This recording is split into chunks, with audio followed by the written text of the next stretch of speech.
சூரியன் என் வீட்டிலே அழகாகத்தான் விளையாடுது. இரு தோளிலும் சுகம் கூடுது. உன்னை தூக்கினால் பசியாறுது. அருகினில் வளரும் பிறையே வளர்ந்தே பரவும் ஒளியே வானிலவின் திரளே திரளே ஜொலிக்கும் அழகே வா சிறந்த மொழியே மடல்கள் திறந்த வழியே நாம் நுழைந்த சிலையே சிலையில் முளைக்கும் உயிரே கடல் தாண்டி நீரும் போய்விடுமா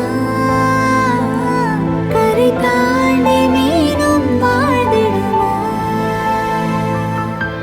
அனுதினம் உன்னை நினைக்கையில் மனம் அணு அணுவாய் துடிக்குது வா திருமுகம் தந்த சிறுவி